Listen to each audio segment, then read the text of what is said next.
Welcome to the Practice Squad podcast. I am John. I'm joined by my co-host Mark, and this is episode 9. This is NFL Week 3, and man, all my preseason predictions, I think, at this point are down the gutter.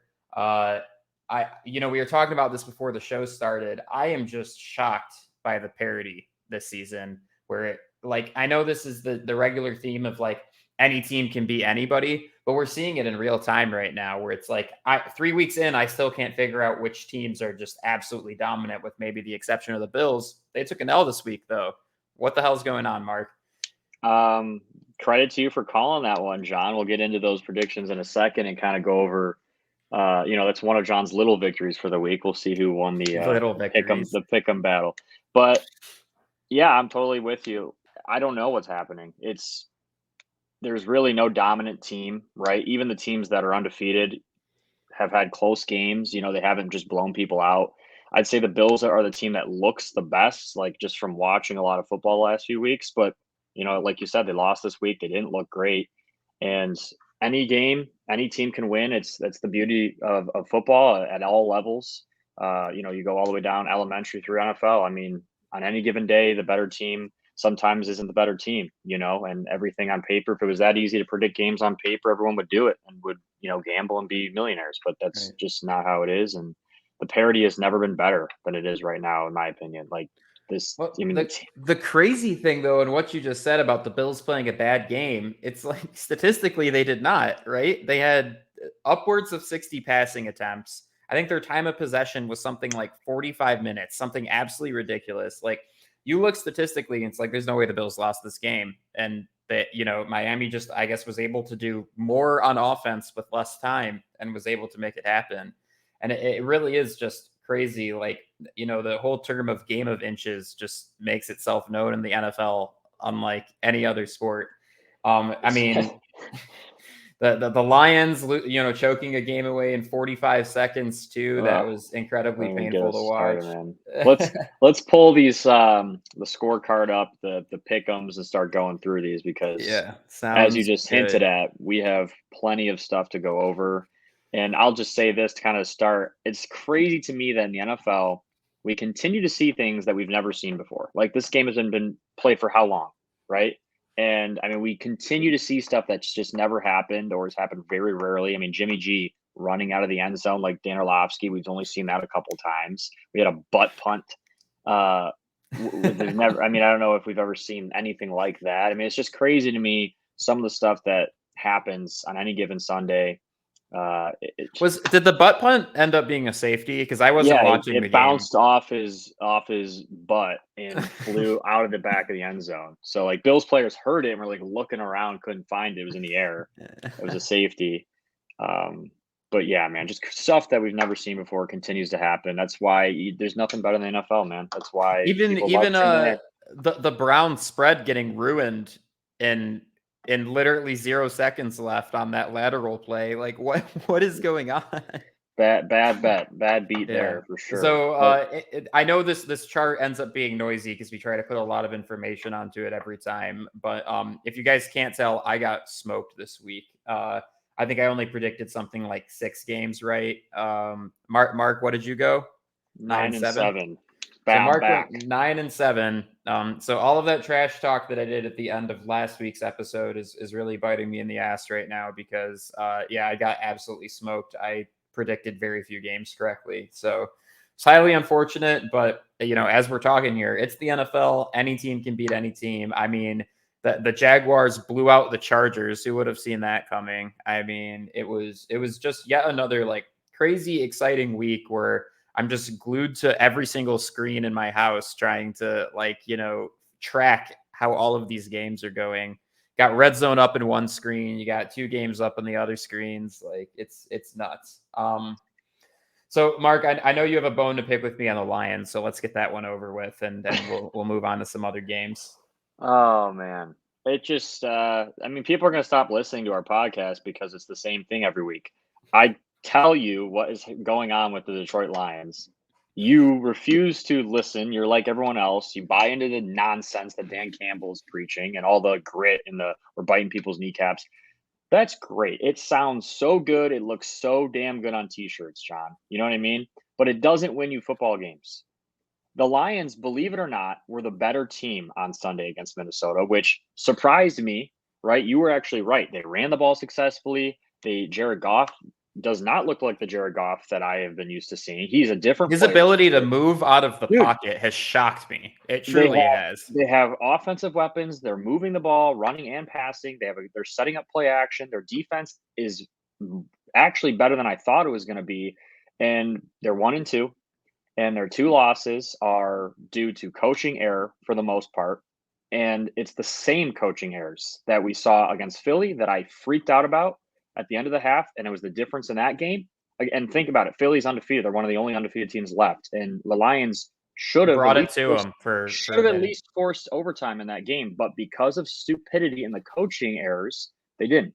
We fast forward, they beat a garbage Washington team, whatever. Look at that one over still, and almost gave up that game. Just again, coaching.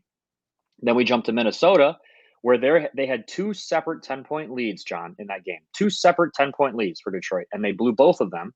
And at the end of the game, the reason they lose, and I get fired up about this, Dan Campbell making the same mistake. You go for it and have success going for it on fourth down the whole game. And then after your kicker had been struggling and already had missed I think it was a 47 or 48 yarder, you decide to kick a 53 yarder and you're already up 3. So it just would have put you up 6, which I get, right? I'm not going to freak out too much about that. Is it the right call? It's debatable. I would have either gone for it or probably punted and trusted my defense, pinned them deep, and made Minnesota drive the entirety of the field to have to kick a field goal to tie the game. But whatever. That's an opinion. I can give Campbell the credit there to kick the field goal, because if he makes the field goal, we're not talking I about have I have more qualms about that though, because of the fact that you miss the field goal, you give them the same field it. position Exactly. as if you Exactly. had gone for it, and going Exactly. for it wins you the game. Field goal leaves room for error, and Exactly. one, it's the NFL. Two, it's the Lions. Yeah. If any team knows how to lose a lead in the absolute last few seconds of the game in ways that you didn't think were conceivably possible, it will be the Lions to figure out how to lose it. And that Right. was, and I know you're going to get into the timeout usage is really where they screwed themselves. And I agree with Yes. you, but I think really, like, you've been converting fourth downs like crazy that entire game. Your offense has been on fire the entire game. Your defense has shown a lot of weakness, a lot of flags, and your star safety ended up tearing his Achilles, is out of the game, right? To me, that screams, go for it, try to win this game with your offense. You can get 4 yards, right? Yeah. Listen, I mean, if I were the coach, my number one option would have been to punt it and trust my defense and force them to drive the field and kick a game time field goal. My number two option would have been to go for it and end the game, like you just said. My number three option would have been to kick the field goal. But again, let's get into what happened next, which was even worse. Um, Calling a timeout after a chunk yardage play for Minnesota, right? The ball was tackled inbounds. Minnesota had no timeouts. They were Right. scrambling to try to get back to the line of scrimmage. Kirk Gives them Cousins was time to trying. breathe, gives them It's time to game unbelievably. plan for the next play. If It's so if you're the frustrating. Lions, this is what you want. In a 2-minute drill, you do your job, you keep the ball in bounds. Yeah, you gave up a chunk yardage, whatever, right? You're up 3. A field goal forces overtime. They weren't in easy field goal range yet. Minnesota wasn't. So all you had to do is just keep everything in front of you, continue to play zone defense, continue to communicate, and let Minnesota make the mistake. Let Minnesota have the clock run out. Let Minnesota throw an interception or a fumble. Let Minnesota give up a sack, right? But instead, you call timeout for what reason, I have no idea. And then not only do you call a timeout and give Minnesota time to draw up a play and kind of gather themselves and figure out what they want to do attack wise, you come out and you play man-to-man defense on the next snap when it's a 3-point game and they're already in field goal range. For most kickers, probably would have been in field goal range, and you decide to play man-to-man for what? If you give up another 30 yards, it's still not a touchdown. It's still a field goal. You still play overtime. You haven't lost yet. You still have a chance to win.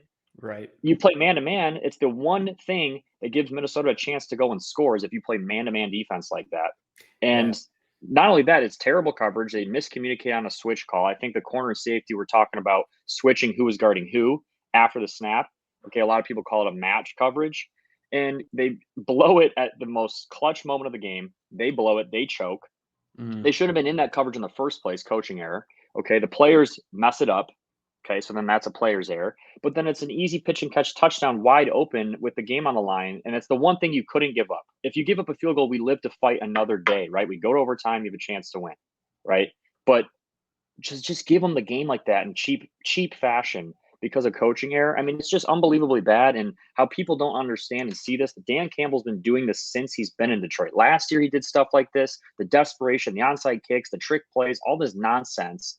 Okay, it doesn't work in the NFL consistently, and he can't manage games, man. He'd be a great position coach. He would not be a good coordinator or head coach, and that's just my opinion on him. That's what I've been saying for a long time. I like him. He's entertaining. He brings the right culture to teams, and he'd be a great strength coach or tight ends coach or anything like that. Head coach or play caller, terrible.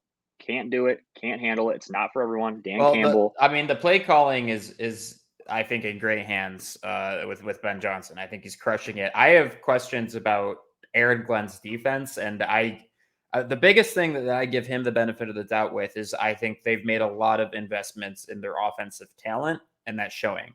Right, their offensive line is in great shape. They have a star running back. I mean, arguably the weakest person on that field is quarterback, who's actually been playing, I think, well above expectations so far this season. I mean, their offense isn't a problem.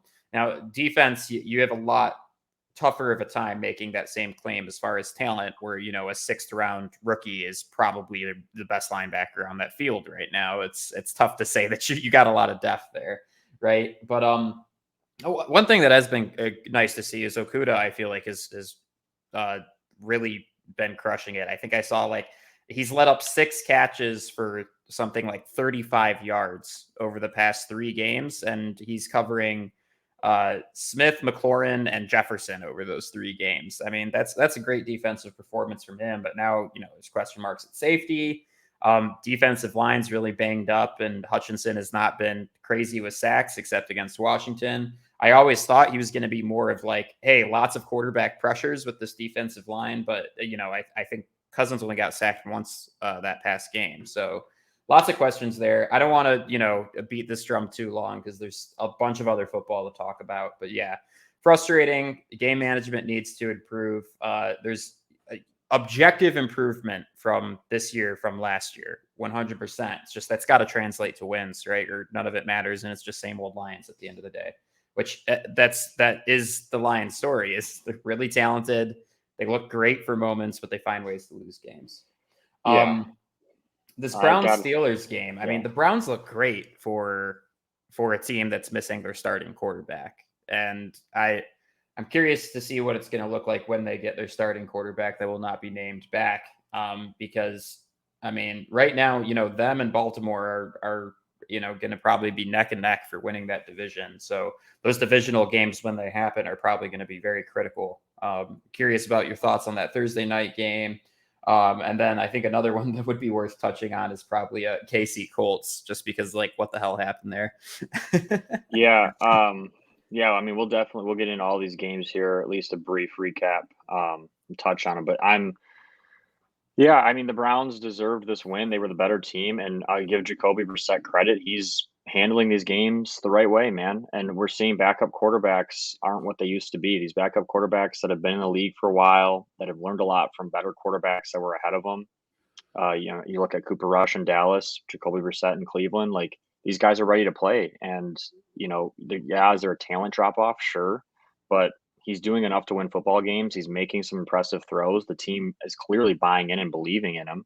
And if he continues to play like that, I mean, they deserve to win games. And the Steelers weren't able to do what they can typically do on defense. They're missing TJ Watt greatly. And it just goes to show that that's kind of what can happen. If you rely on one of your star players like TJ Watt to help create, problems for an offense and he can't go, you put your defense in a tough position, and if you can't stop the run, it's hard to win a game. And Nick Chubb and Kareem Hunt had a day, and that's what happens, man. Cleveland's the better team. Man, drafting Chubb in both of my fantasy leagues, such a good call on my part, and I think that's going to continue to go on for the rest of the season. So I'm pretty excited about that. I mean, that dude can get yards after contact every single play. It's nuts. It's awesome to He's watch. he's a great after contact runner. I want to jump into a certain game here, John. Then we'll jump into Kansas City. The Goat Bowl, Brady and Rogers was very anticlimactic, I would say. Um, It was a defensive game. It was, I mean, it's funny you call it the Goat Bowl, but both of those guys were throwing to, a pretty depleted receiving core. And the defenses were just absolutely crushing it on both sides of the ball. So, in that sense, it was fun to watch, but it's also like, man, I felt like both Rodgers and Brady's impact was kind of minimal in that game. And it really just was a defensive stand most of the time. right, and it's interesting to see because they're both in such similar positions, these teams, right? I mean, they have these star quarterbacks that are towards the end of their career, young receiving core, young, really athletic, consistently good defenses at all levels, D linebacker and secondary. And then, they're just offenses that are struggling. Like the running game is like okay, but it's not going to win you or lose you a game. The passing game is inconsistent. There's a lot of miscommunication. We're seeing interceptions and bad throws and missed throws from two of the most accurate quarterbacks of all time. Right. And it's just weird to see them in the same position. And it's just going to be interesting to see how these teams improve moving forward, and are they going to be contenders, like legitimate contenders at the end of the year? Because if these teams figure it out offensively, their defenses are both good enough to take them where they want to go, but it's a matter of do their offenses get on the same page in time, right? And that's going to be interesting to see. The Packers obviously got the win there in a close one, but it probably shouldn't have been as close. The Packers left some points out there on the board, and then I don't understand. Tom Brady getting a delay a game on a 2-point conversion that will tie the game is, clearly Tom Brady isn't the same Tom Brady right now. I kind of hinted at this, and you agreed with me before the season started. Him missing that time during camp, him going through whatever it is that him and his family are going through, something's off with him. And it's not just, miscommunication with receivers. He's not the same Tom Brady right now. And I think he'll get closer and closer to what we're used to seeing as the season goes. But that just doesn't happen to a regular No, I Tom Brady. agree. Personal struggles definitely seem to be getting in the way. Obviously, like, I mean, he still looks like an athlete out there, but I think his age is starting to show. And not a single Microsoft Surface Pro is safe when Tom Brady's around. And I guess the jumbotron apparently was a big asset too. I don't know if you heard Rogers' Yeah, I comments don't know after like the what game. exactly.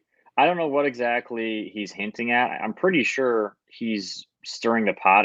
He probably saw the snap before. They were very close. It should have been a delay of game, the snap before, the one that they scored the touchdown on.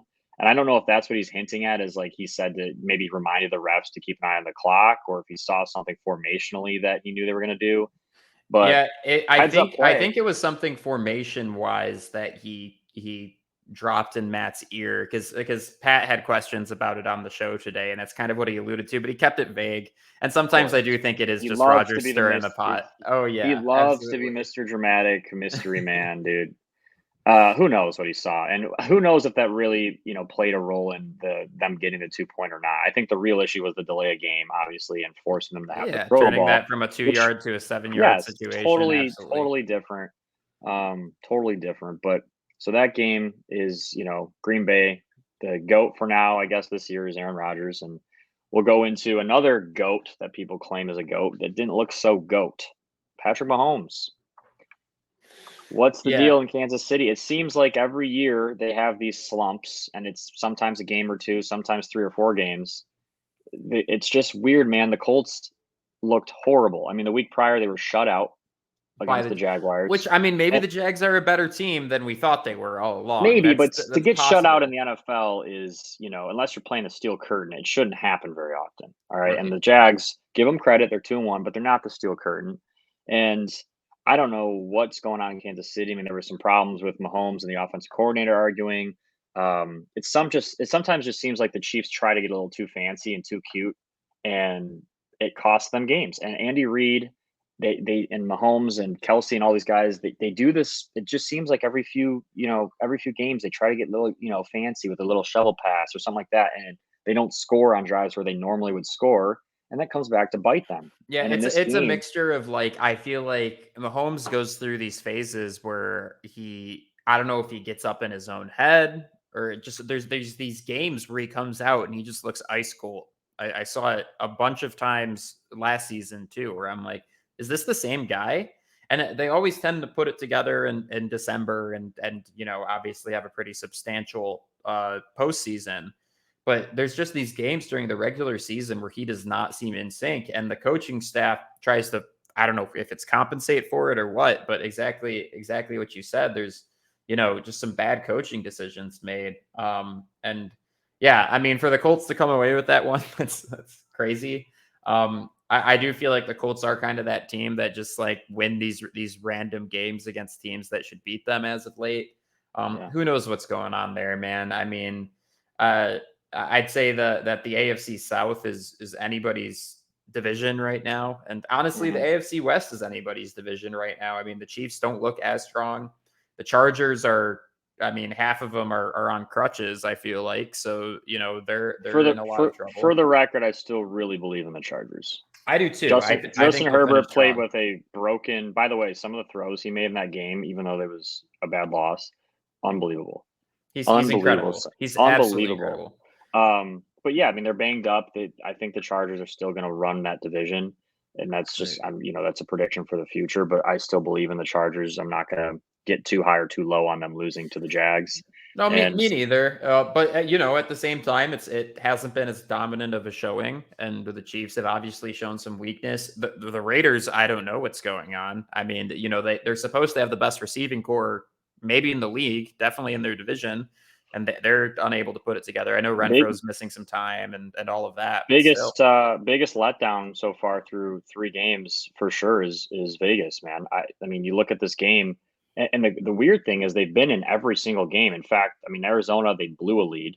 But they've been in every single one of these games and have had opportunities to win all 3 games. And it just seems like it's kind of the MO for Derek Carr's career. He always has this team in close games, and he wins so many of them. But like they're always in these close games, and it's not easy to win all the time in these close games. They usually go one way or the other. And it seems like last year they were able to pull off a lot of them, right? And in his career, he's been able to pull off a lot of them. But this year, 0-3, and it's a slippery slope, man. You start 0-3, and you fall to 0-4, and they don't have an easy matchup next week. And obviously, they play a tough schedule, so that's some scary stuff there in Vegas. It's an interesting situation there, and that division obviously isn't living up to what we've seen. It kind of gives us a chance to introduce the Denver and the San Francisco game that we saw last night.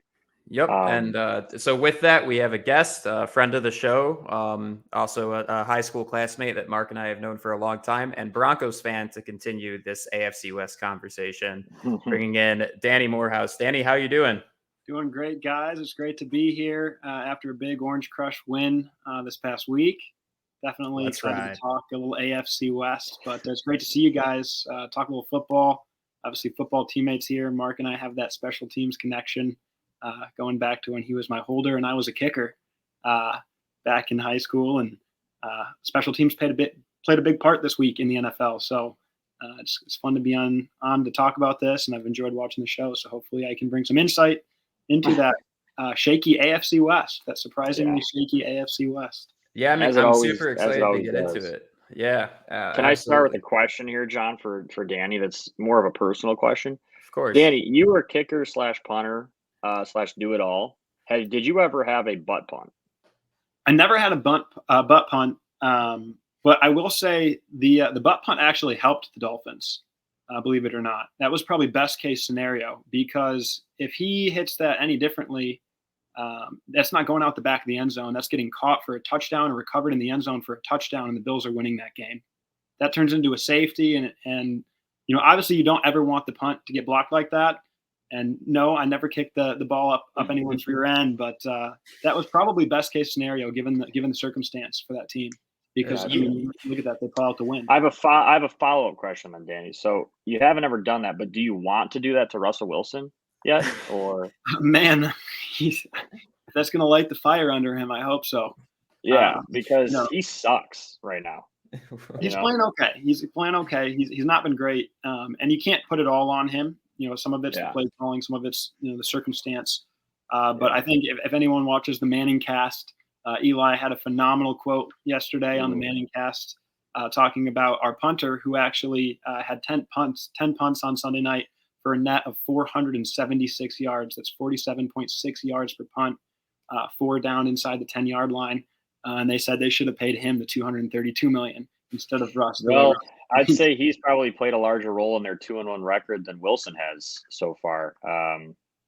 If that, just from what I've seen watching him, yeah. Are you worried at all, Danny? I mean, you've been a Broncos fan forever. They have a good defense. It seems like, they have a couple good running backs. I really like Gordon and Javonte Williams. They run hard. They should be able to have a consistent running game. This is a guy, their coach is coming from a Matt LaFleur, Shanahan coaching tree where running the ball and that, has been so successful and so important in setting up play action and stuff for down the field throws, which is what Russ excels at.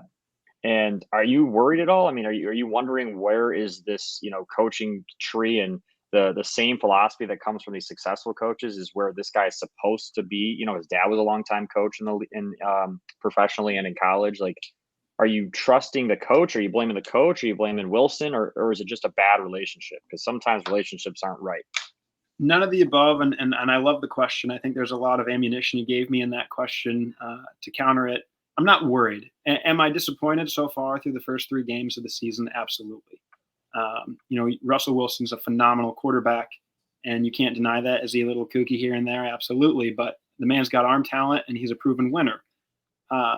You talk about how you like our running backs. Well, our running backs are the reason we lost to the Seattle Seahawks. It wasn't Russell Wilson. Russell Wilson threw for 340 yards in that game. We fumbled twice at the goal line, both of them. Javonte and Melvin both fumbled at the goal line. That's 14 points off the board. We lost that game by less than 14 points. So, do I look at that? Am I happy with the offense in that game? Not necessarily. You can't turn the ball over, but that wasn't Russ's fault. Houston, did he play great? No, but we came out with the win. And you mentioned Shanahan coming from that tree. Look at this game Sunday night. We have one of the best, if not the best, defense in the NFL. A Kyle Shanahan offense is predicated on the run. We held them to 88 rushing yards. And you can say, oh, well, Jimmy Garoppolo was behind center.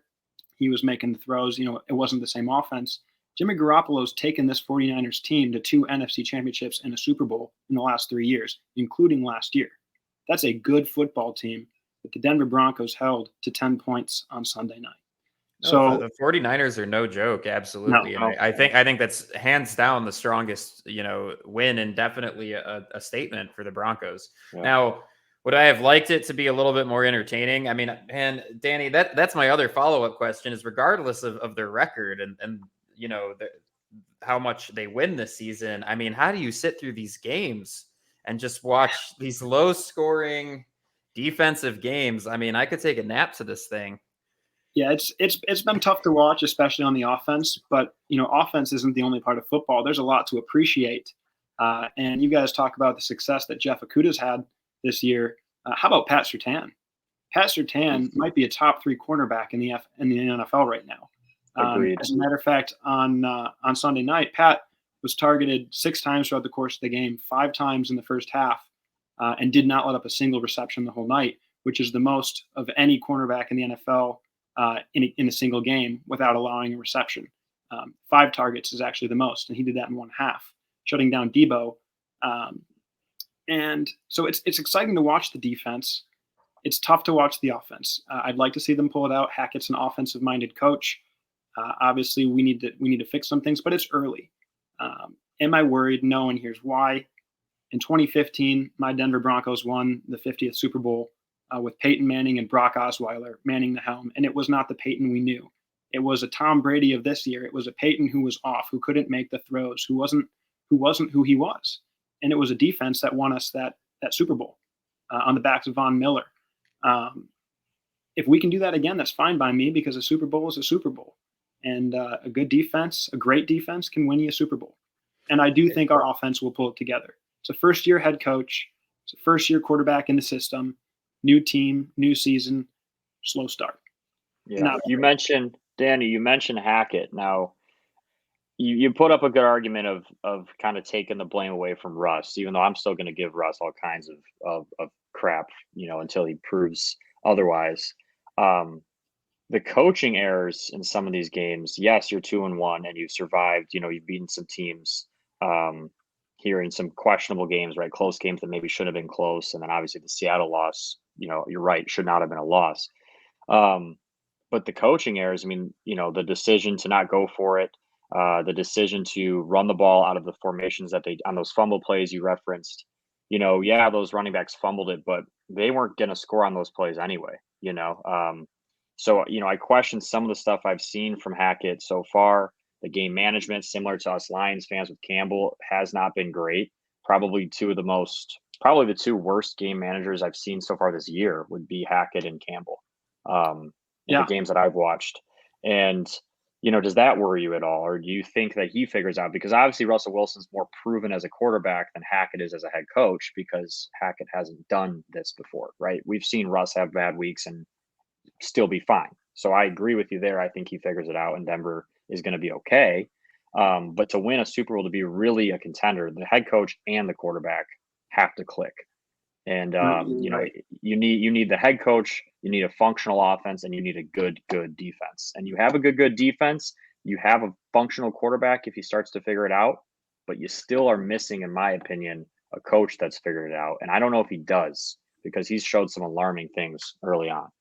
Yeah, it's been alarming to watch, especially that first game. I mean, we can all say we saw Peyton Manning sitting there with the 63 timeouts, and it was frustrating. It was very frustrating to watch.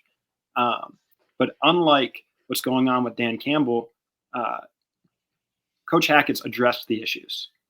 He came out this week, and we hired Jerry Rosberg as a special assistant who is going to specialize in game management. He actually was part of the game this week. And a primetime example of that already going into effect is at the end of the game, we could have chose to go for it on a short fourth and try and pick it up, or we could have relied on the defense that's been carrying the team, and we did. We made the right decision. Where you can see Dan Campbell certainly did not, and he probably should have gone for it, to be honest, Dan Campbell, but he didn't. So he's addressed that by bringing in help. He admitted himself that he's struggled with the game management. He's a first-time head coach.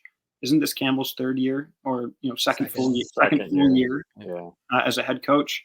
You'd think those issues should be solved by now. This guy's in his third game as a head coach, and also he's also the acting offensive coordinator. He's calling the plays. So not only is he the head coach, but he's calling the plays. So for him, it's a whole new look. I think bringing in Jerry is a great help. Jerry Rosberg, longtime name in the NFL. So have I been disappointed again? Just like I've been disappointed with Russell's play, I've been disappointed with Hackett's, game management. But I think he's actively trying to find ways to address and fix those problems. And you can't be stagnant. And I think that this is a good week for us because we've come out and we've proven a few of those stigmas wrong. And then next week against the Raiders, we'll see what happens. I'd love to be the team that drives a stake into the heart of the Raiders fans, ends their season at 0-4, and shows that McDaniels probably doesn't deserve to be a head coach.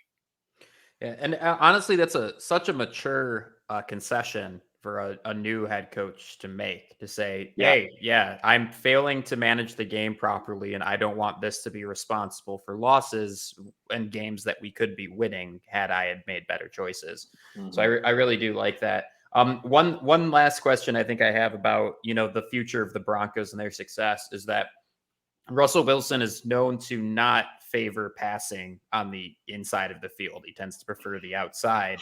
And one narrative that kind of came in as Russell came here is that, well, I don't know if you're going to be able to change that about his play style, and defenses can anticipate that now, is that he kind of has, he likes the same routes, he likes the same looks, he's going to pass to the same area of the field on a pretty consistent basis. Do you think that's something that's holding him back, or do you think that one, he'll be able to adjust, or two, they will have other components like their run game that will at least create enough variation where, maybe we won't see 10 or 11 point games week after week, and they can actually get some offense moving? Yeah, no, it would be great to see a couple long plays. I think that part of what the problem is we do need to let Russ do what he's good at. I don't think he should have to totally conform. He's proven that he's capable. And where we benefit is that we have playmakers, especially when healthy. Cortland Sutton and Jerry Jeudy a very good wide receiver combination. Albert Okwebunam is a phenomenal tight end. Greg Dulwich, who's a rookie this year, he's been on the IR, but he's going to start seeing some minutes.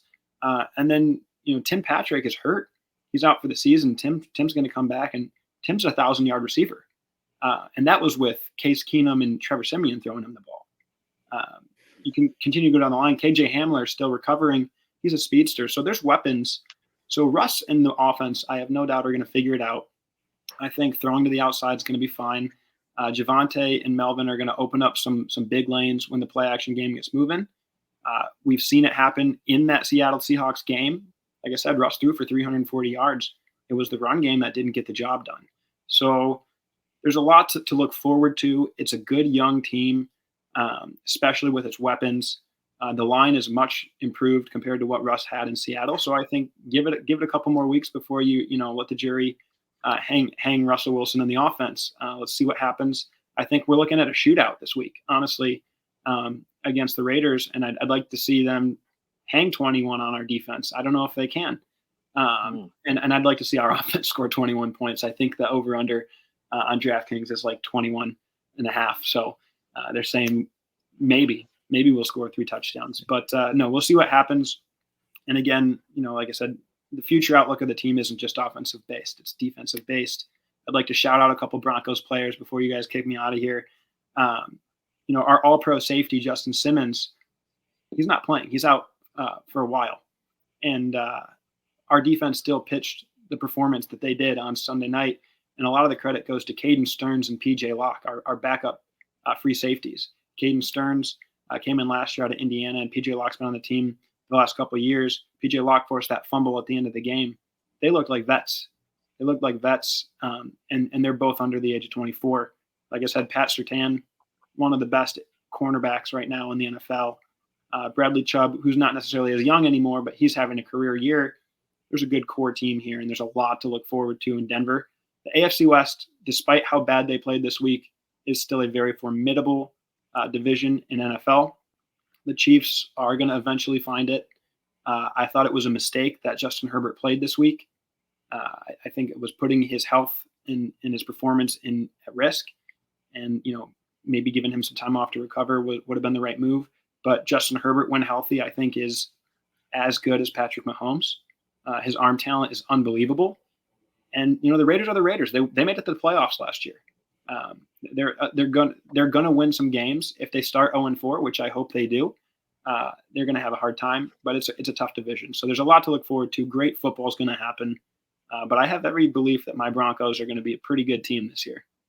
Absolutely. One last question before we let you go, Danny. Who out of your divisional competition are you most afraid of that you think is the best shot of, not only giving the Broncos a run for their money, but maybe making a deep playoff run as well? That's a very difficult question to answer. I'm super high on the Chargers when they're healthy. I think they've got a phenomenal offense. They address their defensive issues, but you can't say anything against the back-to-back division champion Chiefs, Super Bowl winners, perennial playoff team. Until Andy Reid and Patrick Mahomes are separated, yeah, they had a hiccup last week, but that's the cream of the crop in the AFC West, and that's the team to beat. Absolutely. Danny, thanks for coming on, man. Hey, repping the Denver Nuggets hat just for you as our guest. I love it. We give you some crap, but you defended yourself pretty well, and you definitely made a good argument that I don't want to hate on the Denver Broncos as much anymore. You've given me some reason to have a little less doubt. I don't believe in them yet, but I have a little less doubt. Yeah, very, very good arguments all around. Russ is still a cornball, but that doesn't affect the win loss. Yeah. So, well, I hope that can prove you guys, prove myself right. They prove me right and make you guys believers, because who doesn't want to root for the Denver Broncos? Come on, Orange Crush, baby. Orange Crush. Well, thanks for having me on, guys. This has been an absolute pleasure. I've been looking forward to this. Looking forward to seeing what you guys do the rest of the season, and maybe our Lions and Broncos can meet off in the playoffs someday. Never know. Yeah, that'd be exciting. I don't know about this season, but I guess we'll find out. All right, Danny, we appreciate you. You have a good one. You too. Nice. Mark, before we move on to making our picks for this coming week here, are there any other games that you want to cover? Yeah, I'm going to do my quick recap of the ones we missed, similar to like what I did last week. So, obviously, the Saints, not great. Jameis Winston, I know as a Saints fan, you're kind of shaking your head. I don't want to ask you any questions about it because you don't look too happy. You don't sound like you want to talk about it a lot, but that wasn't a good performance there at No, all. horrible. I mean, I'll say this much. Defense still seems to be holding up their end of the bargain for the most part. But overall, I would say that like there's a lot more coaching nuance that comes into it that we previously didn't have because Sean Payton was so reliable. And I am just shocked that the offense can't get it rolling with Alvin Kamara, Jarvis Landry, Michael Thomas, and Chris Olave, who had a stellar game against the Panthers. Yeah. I mean, the biggest thing is I feel like Jameis is struggling to figure out where he wants to place the ball with that many options, and I also think that the line is not holding up as well as I would like. One caveat is that I am only watching the Saints on Red Zone as of the past 3 weeks because of the Lions being a team that I've had a little bit more interest in to see what they do, and also because of my ability to access those games living in Virginia and both of those being out of market teams in Virginia, it's a really annoying situation. I'm actually having my buddy stream his ESPN from Michigan in order for me to watch the Lions games. So on that note, I mean, look, season's still very early. I think the Saints can put it together. They're still working through a lot of new coaching woes, trying to get a new offense rolling and all that stuff as well. So we'll see. But yeah, super disappointing to say the least. Jameis is the big question mark there. But so then we keep going down here. We have Houston and Chicago. Don't get it twisted. Chicago 2-1. They still stink, man. They've pulled off a couple sneaky wins. Trey Lance in the rain against San Francisco, and then Houston is just not a good football team. Chicago still stinks. Do not buy into the 2-1. They might not win another game. The Bills Miami game we talked about a little bit. Give Miami their credit. 3-0. Again, unbelievable start for a first year head coach, for a quarterback that's on a prove it year, with new receivers around him. Waddle and Tyreek really complement each other. The Bills, like I've hinted at, and I posted on our social media a little bit, that is me, the one saying that they might not lose another game. So if they don't lose another game, give me credit, and if they lose a few more games, we'll say it was John who said that. Cincinnati bounced back, man, in a must have it week. Joe Burrow looked really good, especially early on. Came out firing. The Jets 1-2, but they're not as bad as people think they are. We hinted on the Raiders and the Titans. The Titans needed that win. The Raiders also needed that win, didn't get it. I think that's going to be an interesting thing to see if the Raiders can bounce back. Philly 3-0, one of the only 3-0 teams left. Are they as good as people think they are, or have they just played a few bad teams? I think yes. I think yes as good. Well. I think they are. I'm not completely sold yet, but they are a really good football team that should be a playoff contender this year, and is going to have some stir up in the NFC. Right now, I think they're the team to beat in the NFC from what I've seen. And Washington blows. They are maybe the worst football team in the NFL. And Carson Wentz is the 32nd out of 32 quarterbacks that have started so far I'd agree with this season. He looks horrible. The Chargers, fluke game. That's my fluke game of the week. Don't buy into it. The Jags don't get too high. They're better than they were last year, but I don't know how good they're really going to be. Don't buy into their 2 last wins. Beating up Chargers team. They'll figure it out. The Chargers will still be a Super Bowl contender, in my opinion. The Rams, again, Stafford, 3rd game in a row, didn't look great. They are 2-1. Kyler Murray and the Cardinals, definitely some question marks there they need to figure out. But don't get too high or low on that game. Seattle and Atlanta both stink. And, that was just a garbage bowl there. And then obviously our Monday night game, my recap would be Cooper Rush and the Cowboys. I called it. Cooper Rush looks great. Quarterback controversy. I've heard rumors Dak might try to play next week. He's forcing himself to come back sooner than he was supposed to because he feels the pressure. Cooper Rush is starting to win over the Dallas Cowboys fans, and Jerry likes what he sees in Jerry world over there. Listen, he went into it a hostile territory, man. It's not an easy place to play in primetime football. 2 of these first 3 career starts for Cooper Rush on primetime games. Beat Minnesota last year and a good Minnesota team.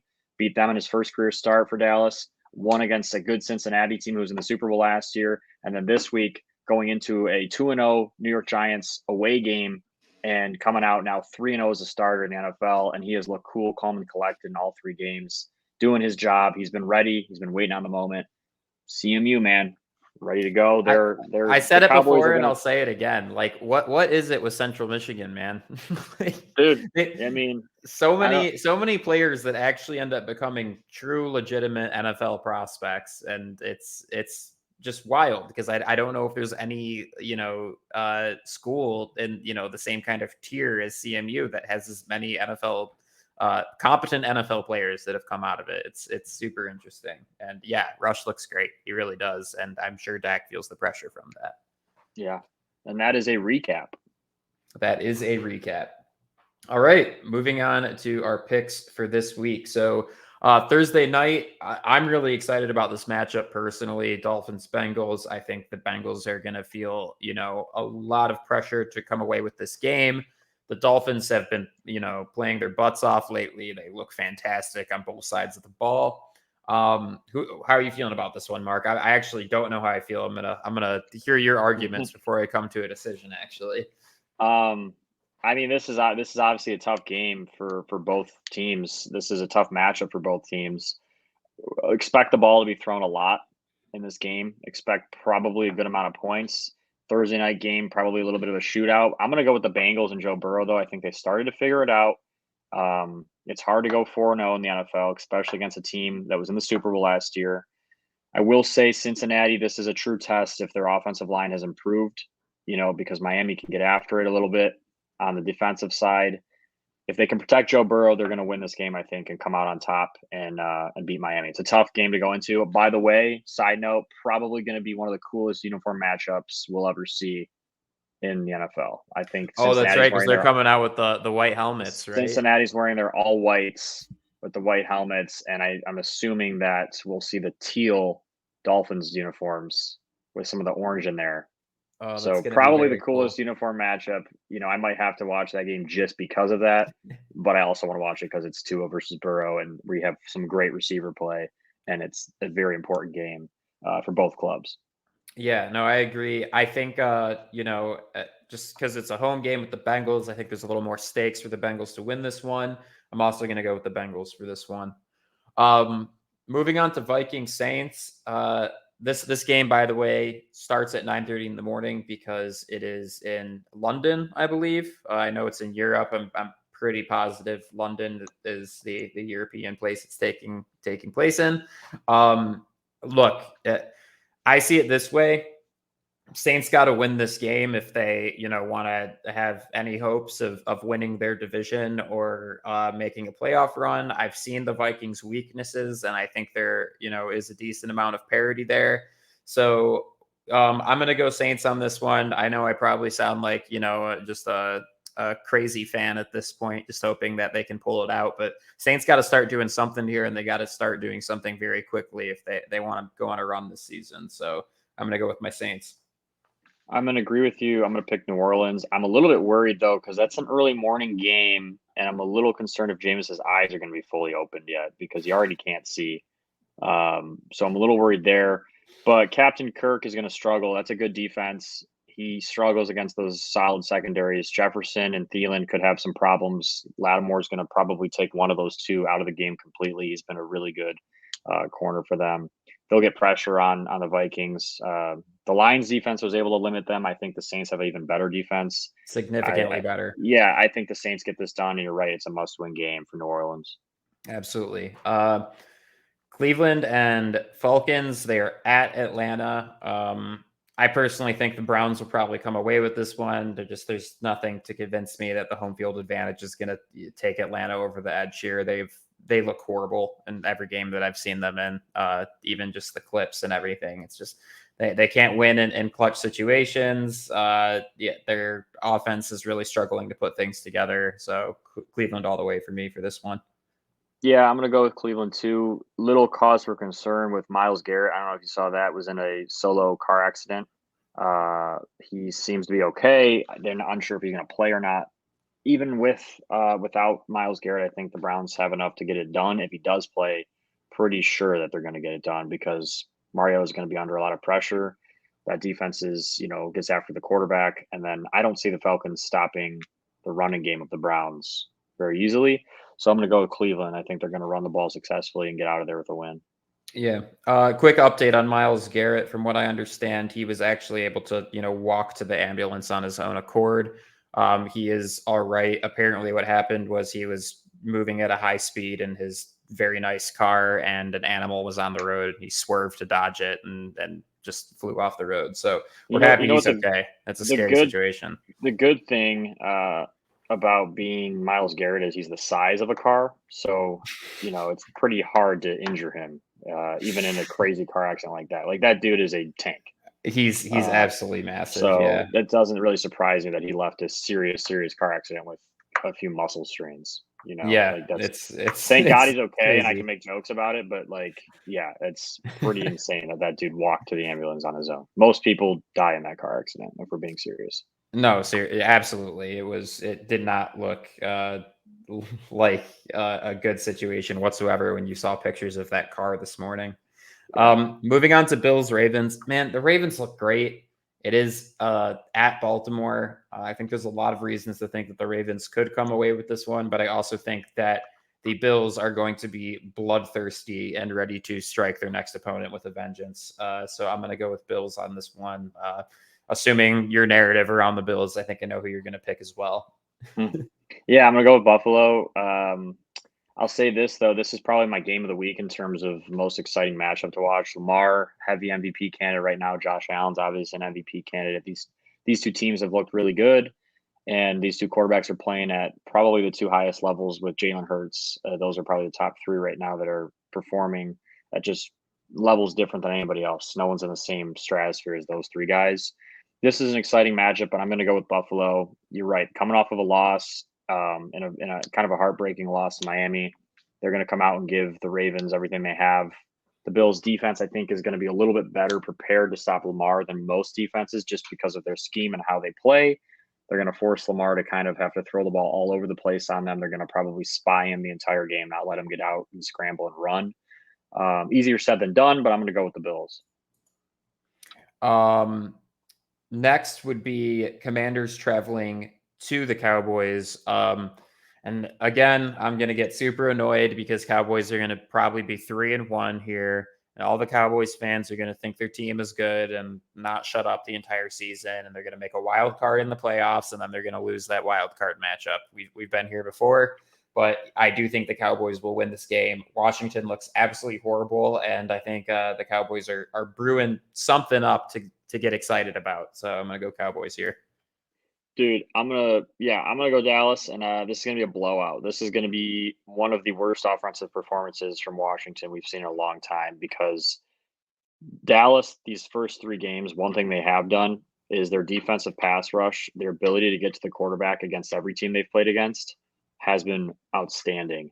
And Washington and Carson Wentz going against a defense like that, horrible matchup. Micah Parsons going to have like 45 sacks probably. Well, Wentz isn't even going to realize that he's under pressure until Micah Parsons is on top of him. Like, it's as simple as that. I mean, we're going to see just a terrible performance from Carson Wentz. This might be the game that gets him benched or injured. This is not a good matchup. Dallas is going to run away with this game. If Cooper Rush plays, for sure a win. If Dak plays, maybe a little closer. But Cowboys. Yeah, I agree. I think the defense is just absolutely going to shut down Washington. Seahawks traveling to Detroit. I'm ready to be hurt again. I'm going to take the Lions. I think that I'm hoping that Dan Campbell can learn from his coaching mistakes because they are abhorrent and they have cost us both of those games. And I will say that outright. But I also think that the Seahawks are an incredibly weak team. While they have been able to, I'd say surprise some people that they're, a little bit more productive than people thought. It's a must win for the Lions if they, want to keep that excitement around this new coaching staff and this new team. And, once again, trying to prove to their fan base that they are not just the same old Lions that find ways to choke away winnable games.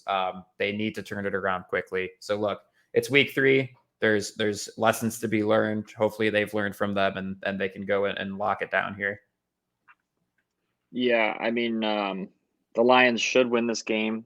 They kind of have to win this game, as you alluded to.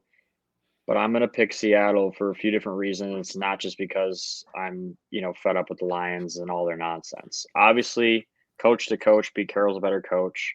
He's gonna have a better game plan. It is in Detroit, which has become one of the tougher places to play. Let's be honest, in the NFL, it's become one of the harder environments to go into and win. Geno Smith is going to be able to make, I think, just enough plays against a depleted secondary. We have a couple injuries on the Lions defense. DeAndre Swift's going to be out. This isn't going to be the same Lions team we've seen.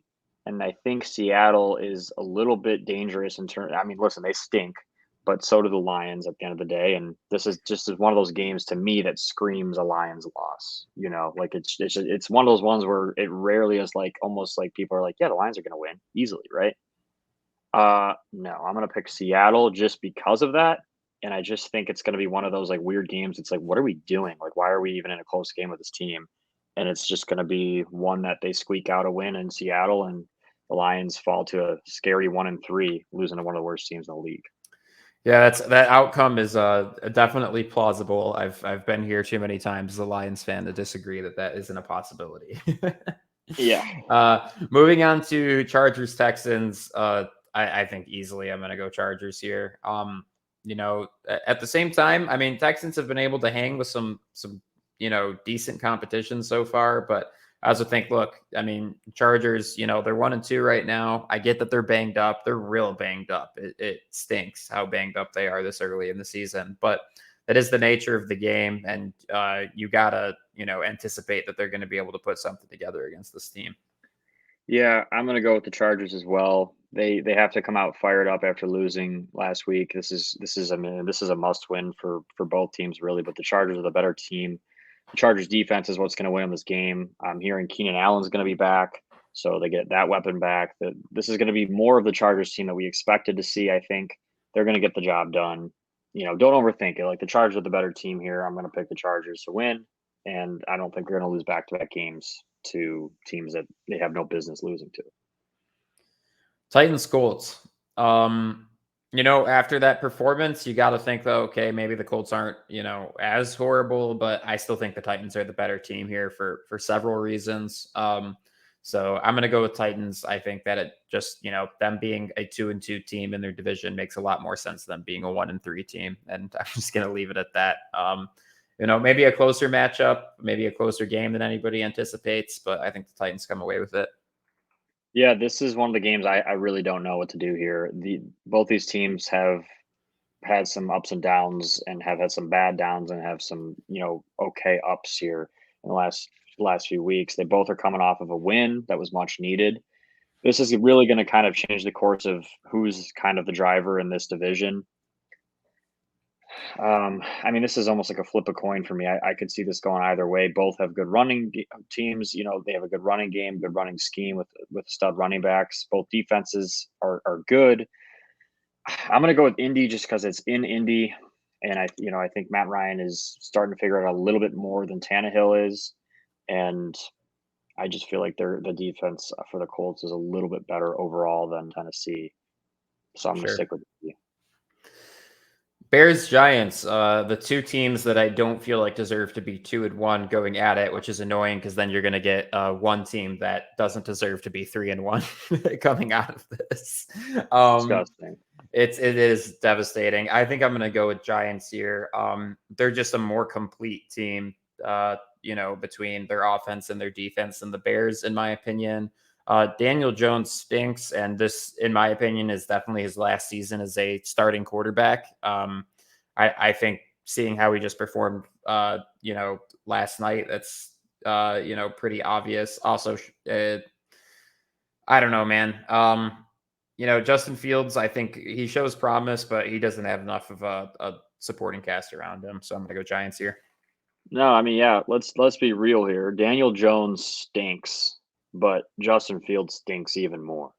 You look at the numbers, like Justin Fields has completed, I think it's like 21 passes in the first 3 games. Uh, Daniel Jones, I think, did that in maybe one of the first 3 games. So The Bears stink, and I'm telling you that record is so misleading. And both these teams, like you said, don't deserve to be 3-1. Unfortunately, one of them will be. If I could call a tie, I'd call a tie and just be so they both don't go 3-1. So one of them don't go 3-1.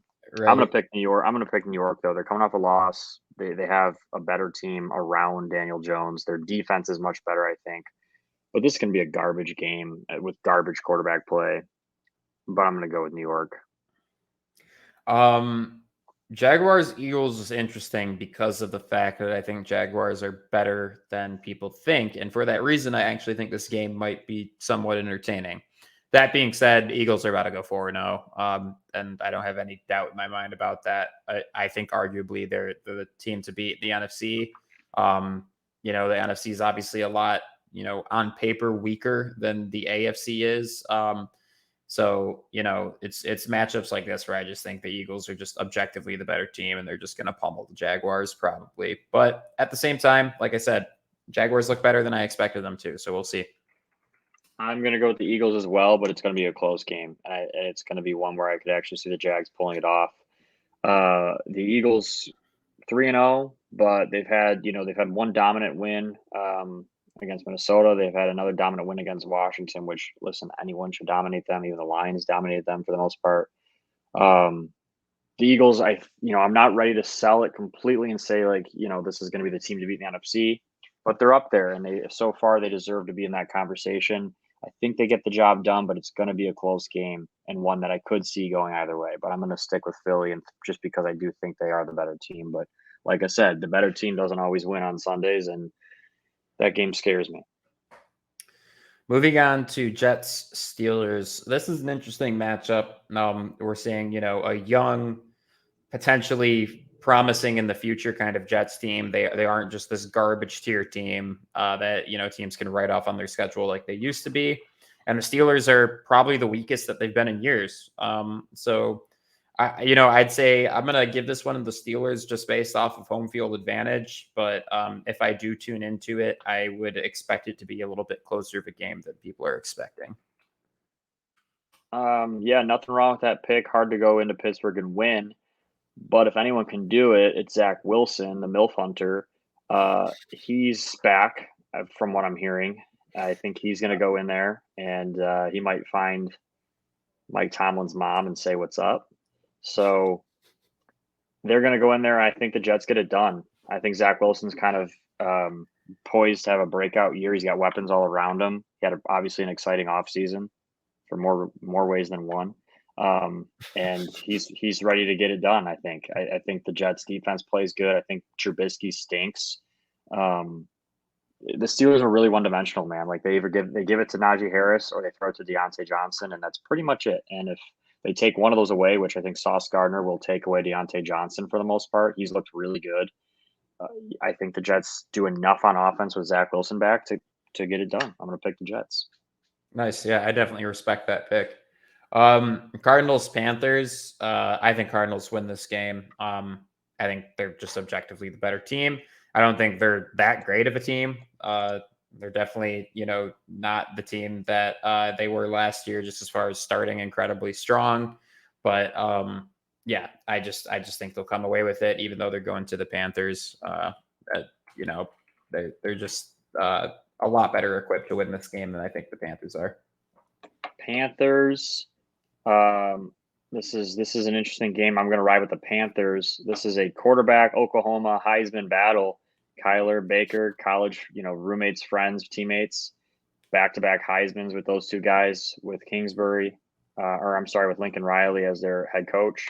Kyler and Kingsbury are starting to struggle a little bit. We're seeing the wheels kind of fall off. This is one of those weeks. It's like, hey, are you guys gonna suck or are you gonna figure it out? And this is their game to do that. If you're an Arizona fan, if you're Kyler Murray, if you're Arizona, this is you have to win this game because people are going to start putting you on the hot seat pretty quickly if you don't. With that being said, I'm going to stick with the Panthers because Matt Rule's in the same situation over in Carolina. And I just think Baker has, Baker in home games, Baker looked okay last week. They're coming off of a win. McCaffrey can do a lot of different things with the backfield. They're starting to figure out the chemistry with Baker and these receivers. The Panthers defense, I think, is better than Arizona's defense right now, just the way they're playing. So I'm going to go with Carolina, and that defense is just going to give Kyler Murray some fits, I think. Patriots, Green Bay. I think Green Bay wins this game. It's at Lambeau. It just makes sense to me for the Packers to be a 3-1 team here. They have some problems to work through, but Patriots going to Lambeau, sans Mac Jones. I don't see how they win this game, unfortunately. And as you and I predicted, man, they're really struggling, and I think unfortunately this is going to be a massively disappointing year for New England fans. Bad year. No Mac Jones, injured, not playing. So we're going to see Brian Hoyer or rookie at quarterback. So listen, if the Packers can't win this game with the defense they put together, and listen, I'm just waiting for that like coming out game for this Aaron Rodgers and this new offensive look. I'm waiting for Aaron Jones and Dylan to really complement each other like they did last year. I'm waiting for this offensive line to really put it together and start pushing people around.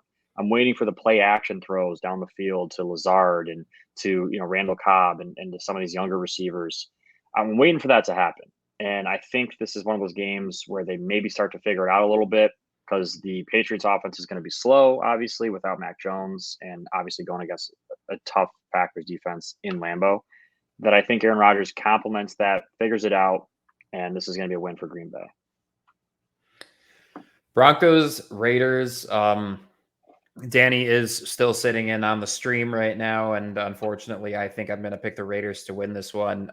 Look, it's desperation city for the Raiders if they don't come away with this one, right? Recovering from 0-4 and still making a playoff run would be incredibly difficult to do. So if they want to have any hopes of making it to the postseason, I think that this is a must win for them. It's at home. I think they're getting Hunter Renfrow back, but don't quote me on that. So I'm going to go Raiders here.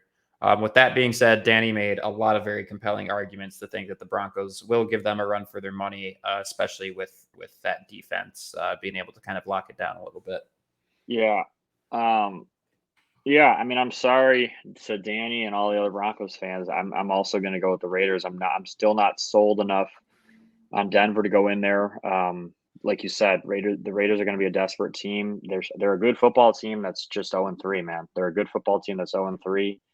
This is not going to be an easy game for Denver. Denver, in my opinion, has actually looked worse than Vegas, but it's 2-1 and the Raiders are 0-3. So I do think that the Raiders are actually the better football team in this game, and it's a home game and it's a must win, because of their record. So I'm going to go with Vegas. They have to get it done. I'm going to flip the hat backwards. No more Denver Nuggets. I'm gonna go with the Raiders. Chiefs Bucks. Man, this is a tough one because Mahomes has traditionally really struggled against the Bucks defense. That's why he lost the Super Bowl against them, is because his offensive line was depleted and the Bucks just ate him alive that entire game. And look, I'm already feeling one of those kind of cold spells that Mahomes has. It's going, I think this game's probably going to be in Tennessee, which is interesting. So neutral territory, even though it's technically a Bucks home game. But yeah, with this hurricane, I don't think it's actually going to be at their stadium. Either way, I'm going to go Bucks here. I just think the defense is going to be too much for KC to overcome. Yeah, I'm going to go with Kansas City to win this game. I hear what you're saying. That it's going to be a low-scoring game, and Mahomes is going to struggle, but Brady's going to struggle a little bit more. The Bucks just have so many moving pieces going on right now. It doesn't help that they have, they just had to evacuate Tampa. It's just not. It doesn't look good for Tampa Bay right now in terms of just getting together and figuring out what kind of team they want to be offensively. The defense will be good. It'll be a close game because of that. I think Kansas City is going to give Tom Brady and that offense some trouble. I just think Mahomes is going to make some plays, just enough plays, and he's going to make just maybe one or two more than Tom Brady's able to make, just because of his ability to scramble a little bit and his arm strength and ability to make every throw. I just think that's going to be enough to get Kansas City past this team. But again, low scoring, close game, good defensive battle. It's just not what you expect to see with these two quarterbacks, but it's what we're going to get. And I think Kansas City gets out of it with a win. Sure. And then finally, Monday night, Rams 49ers. Personally, I'm going to go 49ers here. The Rams just always struggle to beat this team. It's just, this divisional matchup, but they just can never seem to get over. The 49ers always have their way with them. So I'm going to go with 49ers here. I think both teams being 2-2 makes a lot of sense. I think Stafford's probably going to end up throwing 2 picks, but we'll see what happens. I mean, the Rams have all the tools to win this one, but I just, I'm going to go with history and say that the 49ers win it. Yeah, I mean, I'm with you. I'm going to go with the 49ers. The Rams and McVay, they can't figure this team out. They are really struggling to beat this team. And let's, if we're going to have an honest conversation on this podcast right now, the 49ers should have beat the Rams to go to the Super Bowl last year. It wasn't anything the Rams did. It was errors from the San Francisco 49ers. And there's no reason it should be like that. The Rams are much more talented at just about every position on the field.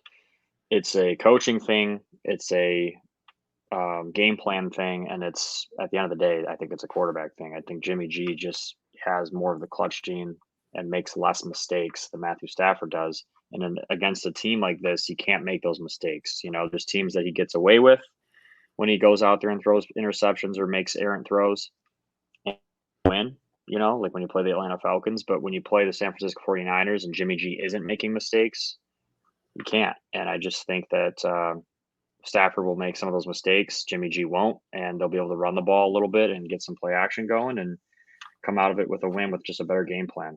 Shanahan has McVay's number. It's just how it's been. Yep, I agree with you.